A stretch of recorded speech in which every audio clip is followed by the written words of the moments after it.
Alfred Miller cherished his morning routine. It was his way of starting the day on a positive note before the inevitable hustle and bustle took over. Every morning, he would visit a quaint coffee shop in downtown Chicago. The baristas knew his order by heart, a large black coffee with a dash of cream. He would sit by the window, savoring his coffee while watching the city come alive.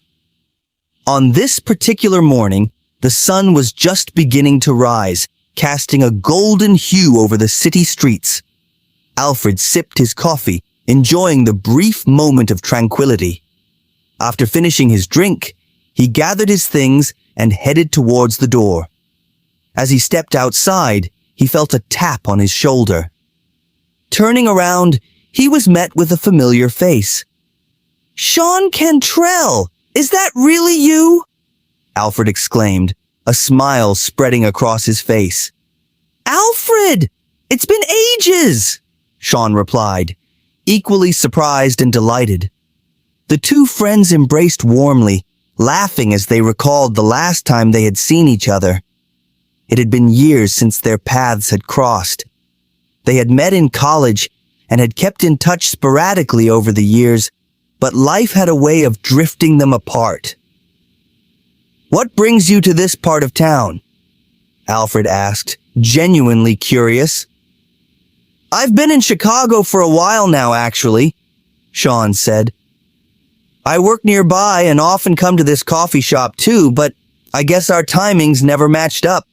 They decided to walk a bit, catching up on each other's lives." Alfred told Sean about his family, his retirement, and how he had handed over the reins of his business to his son, Eric. Sean shared stories of his career and the various places he had traveled. After a while, Alfred noticed a change in Sean's demeanor. His friend seemed hesitant, as if he had something important to say, but wasn't sure how to bring it up. "Is everything okay, Sean? You seem a bit troubled," Alfred asked, his tone filled with concern. Sean sighed, deciding to come out with it. "There's something I need to tell you, Alfred. It's about your hotel, the 5-star one in the city." Alfred raised an eyebrow. "What about it?" Sean took a deep breath. "I've stayed there a few times over the past few months. At first everything seemed fine, but I started noticing some strange things." "Strange things? Like what?" Alfred asked, now fully attentive. "Well, for starters, the female staff there dress almost half naked. It's like they're trying to seduce the guests, and it's not just a one-time thing. It happens every time I've been there. They even come to the rooms offering extra services." Alfred's face hardened. "Extra services? What do you mean?" Sean nodded, looking uncomfortable. "Exactly what it sounds like. They offer more than just room service, if you get what I mean. I complained to the manager, but he brushed it off, saying it's part of their job. One of the staff, a young woman named Ashley Tracy, told me the manager forces them to do it. He threatens to fire anyone who doesn't comply." Alfred was stunned. "This is unbelievable. Why didn't you tell me earlier?" "I didn't want to cause trouble, and honestly, I wasn't sure you'd believe me," Sean admitted. "But it's been bothering me for months, and I knew I had to tell you." Alfred shook his head, trying to process the information. "I can't believe this is happening. I handed the hotel over to Eric 2 years ago, and I haven't checked on it much since. I'll definitely talk to him about this." "I'm really sorry to bring such bad news, Alfred, but I felt you needed to know," Sean said sincerely. "Thank you, Sean. I appreciate you telling me.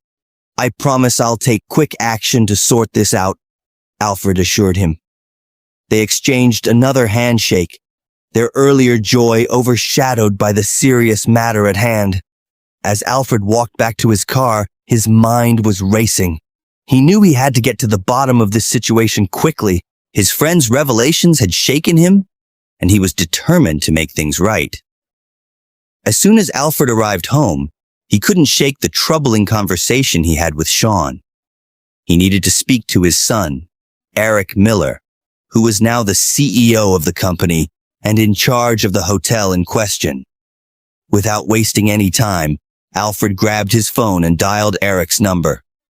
"Hey, Dad! What's up?" Eric answered, sounding cheerful. "Eric, I need you to come over after work. There's something urgent we need to discuss," Alfred said, his voice serious. Eric sensed the gravity in his father's tone. "Is everything okay, Dad? You sound worried." "We'll talk when you get here. Please, don't delay," Alfred replied. "All right, I'll be there as soon as I can," Eric promised. Back at his office, Eric couldn't focus. His father's urgent tone kept playing in his mind. He tried to get some work done, but found himself repeatedly checking the clock. Finally, he decided he couldn't wait any longer. Packing up his things, he left the office earlier than usual and headed straight to his parents' house. When Eric arrived, he was greeted by his mother, who welcomed him warmly. "Hi, Eric! It's so good to see you. Come in. Your father is waiting for you in the study." "Thanks, Mom. It's great to see you too," Eric said, giving her a quick hug before making his way to the study. Alfred was sitting at his desk, looking deep in thought. He looked up as Eric entered. "Eric, thanks for coming so quickly." "Of course, Dad. What's going on? You sounded really serious on the phone," Eric said, taking a seat. Alfred took a deep breath.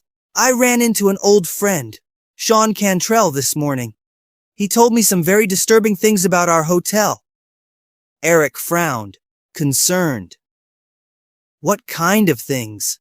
"Sean said that the female staff at the hotel have been dressing provocatively and offering extra services to the guests. He even said that the manager forces them to do it and threatens to fire anyone who refuses," Alfred explained.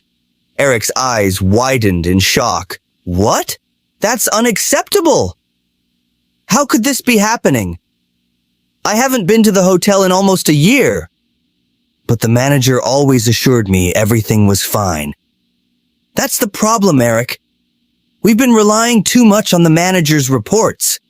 It's clear we need to investigate this ourselves," Alfred said firmly. Eric nodded, feeling a mix of anger and disappointment. "You're right, Dad. We need to get to the bottom of this. But how do we go about it?" Alfred leaned forward. "I think the first step is for us to visit the hotel ourselves, without giving any warning. We need to see firsthand what's going on. If what Sean said is true, we need to take immediate action." "I agree. We should also speak to the staff privately and find out what's really happening," Eric added. "Exactly. We'll need to be discreet and careful, but we have to make sure the staff feels safe to tell us the truth," Alfred said. They spent the next hour planning their visit. Alfred decided he would go first, posing as a regular guest to observe the situation and call Eric immediately if he came across anything unusual. A week had passed since Alfred and Eric had their serious talk about the troubling reports from the hotel. Determined to uncover the truth, Alfred decided to visit the hotel himself. He disguised himself, donning a plain jacket and cap to avoid recognition. He wanted to see firsthand what was happening without drawing attention. Alfred walked into the hotel lobby, trying to blend in with the other guests. He was shocked by what he saw. The once prestigious hotel now had an air of sleaziness. Female staff members were dressed provocatively, far from the professional uniforms they used to wear. As he moved through the lobby, he saw several of them openly flirting with male guests, suggesting that they could provide extra services. His stomach churned with disgust and anger. This was not the hotel he had worked so hard to build. He needed to see more to confirm Sean's story. Alfred checked in under a false name and headed to his room. As he settled in, there was a knock on the door. A young woman stood there, her attire leaving little to the imagination. "Good evening, sir. I'm here to see if you need any additional services," she said, her voice soft and suggestive. Alfred forced a smile, his heart heavy with the reality of the situation. "No, thank you," he replied, closing the door. He sat on the edge of the bed, feeling a mix of sadness and rage. He knew he couldn't let this continue. Determined to take immediate action, Alfred went to the manager's office.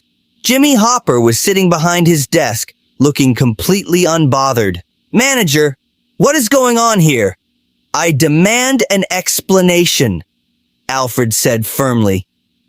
"This hotel has turned into something else." Jimmy looked up, startled.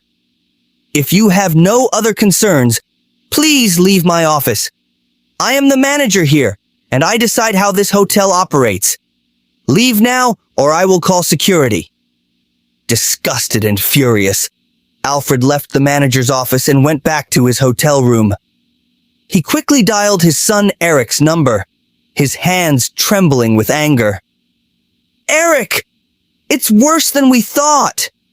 Get here with the police. Now!" Alfred said, his voice tight with frustration. "On my way, Dad," Eric replied, sensing the urgency in his father's tone. Few minutes later, Eric pulled up to the hotel with the police following behind him. His face was set in a determined expression as he looked at the building that had been tarnished by Jimmy's mismanagement. The sun was beginning to set, casting long shadows across the hotel's entrance.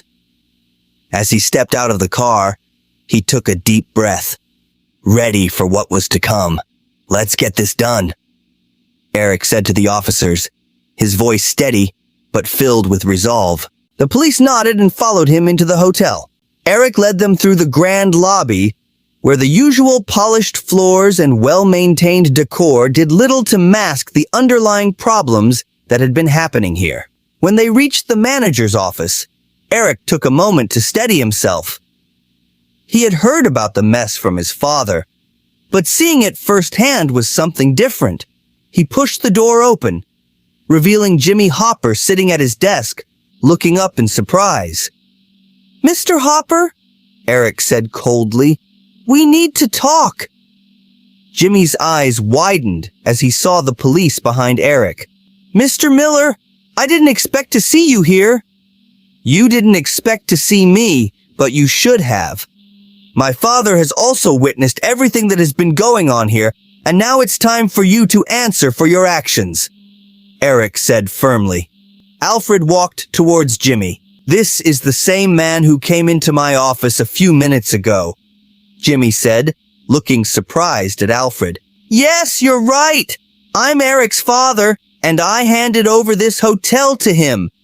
But I can see you're trying to ruin this hotel's reputation," Alfred said. "Your actions have not only broken the law, but have also destroyed the integrity of this hotel," he continued. Jimmy shifted nervously in his seat. "Mr. Miller, please, let's talk about this. I can explain everything." Eric didn't let up. "There's no more room for explanations, Jimmy. You have turned this hotel into something it was never meant to be. The evidence is clear, and the complaints have been heard. You are under arrest for your actions." Jimmy's face turned pale, and he stammered, But I was just trying to do my job." "No," Eric interrupted. "You were exploiting the staff and misusing your position. The police will take it from here." The officers stepped forward and began to place Jimmy in handcuffs. "Mr. Hopper, you have the right to remain silent. Anything you say can and will be used against you in a court of law." Jimmy slumped in his chair, defeated. "I'm sorry. I'm so sorry." As the police led Jimmy away, Eric turned to the female staff who had gathered nearby, looking anxious. "I know many of you are worried about losing your jobs," Eric began, his tone reassuring. "I want to assure you that if you were forced into these situations, you will not be fired." One of the female staff members, a woman named Katie Denman, approached Eric and the police officers with a concerned look on her face. "Mr. Miller," Katie said nervously, "there are a few male guests in their rooms who have been involved in the extra services offered by the staff. If you want, I can show you which rooms they're in." Eric nodded. "Yes, please. We need to address this immediately." Katie led Eric and the police officers through the hallways of the hotel. The corridors were quiet now, but there was an underlying tension in the air. Katie pointed to the first door. "This is room 204. The guest inside has been one of the frequent clients for these services." Eric took a deep breath and knocked on the door. "Sir, we need to speak with you. Please open up." After a few moments, the door creaked open. Inside, a man in a wrinkled shirt looked up in surprise. "What's going on?" he asked, trying to hide his nervousness. Eric stepped inside the room, followed by the police officers. "You're being asked to leave the premises. The activities happening here are part of the misconduct that has been reported," Eric said firmly. The man shifted uncomfortably. "I didn't know anything was wrong. I thought this was part of the hotel's services." Eric's eyes narrowed. This hotel was supposed to provide guests with top-quality accommodation, not illegal services. "It's time for you to gather your things and leave." The man quickly gathered his belongings, shuffling around the room in a hurry. "I'm really sorry," he said, avoiding eye contact with the officers. As he walked past Eric and the police, the officers issued a serious warning. "You are not allowed back on the hotel's premises. If we see you here again, you could face further legal action." The man nodded frantically. "Understood. I'm leaving now." He hurried out of the room, his face flushed with embarrassment. The police watched as he walked down the hall, leaving the hotel with his bag in hand. Eric and the officers moved to the next room, where they repeated the process in rooms 307, 409, 102, 113, 115, and 107. The guests were all startled to see Eric and the policemen. Eric explained, "You're being asked to leave the hotel. The manager has been involved in illegal activities, and we need to shut down the hotel to make things right." They all gathered their belongings and left without a word, clearly uncomfortable with the situation. Once all the guests had left, Eric returned to the lobby with the police officers. The hotel staff who had been involved in the scandal were watching nervously from a distance. One of the staff, a young woman named Deborah, stepped forward with tears in her eyes. "Mr. Miller, we should have spoken up sooner. We were afraid of losing our jobs. Mr. Jimmy threatened to fire us if we talk about it." Eric gave her a sympathetic look. "I understand. You were put in a difficult position, but we are going to fix this. We're shutting down the hotel for a month to address these issues and make sure nothing like this happens again." Another staff member, a man named Tom, spoke up. "What will happen to us during the closure?" Eric nodded. "We will work on retraining and bringing in new staff who share our values of respect and professionalism. We will also make sure that you are taken care of during this time." The staff nodded, relieved to hear that they wouldn't be left without support. Once everything was settled, Eric stood in the middle of the empty lobby, the weight of the day's events settling on him. "We have a lot of work ahead of us," he said to the officers as they prepared to leave. "Thank you for your help." The lead officer nodded. "We'll be in touch if we need anything further. Good luck with the reopening." As the police officers left, Eric took a moment to look around the hotel. It was a place of both pride and disappointment, a symbol of what had gone wrong and what could be fixed. He knew that the next month would be crucial in turning things around. Eric turned to the remaining staff. "Let's get to work. We have a lot to do to make this hotel what it was meant to be. The staff nodded, ready to start the journey of rebuilding.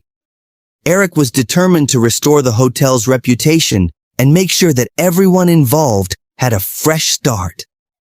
In the days that followed, Eric and the staff worked tirelessly to clean up the hotel's image and fix the problems that had been ignored for too long. They conducted interviews, reviewed policies, and prepared for a new beginning. The month-long closure was a time of transformation. When the hotel reopened, it was with a renewed sense of purpose and integrity. Guests and staff alike could see the changes, and Eric was proud of the progress they had made. Alfred and Eric stood together in the lobby, looking at the results of their hard work. "You did well, Eric," Alfred said, a smile on his face. "I'm proud of how you handled everything." "Thanks, Dad," Eric replied. "We couldn't have done it without your support." And so, the hotel began a new chapter, one built on trust, respect, and a commitment to excellence. What do you think about this story? Let us know in the comment section. You might also like our next video showing on your screen. Thanks for watching.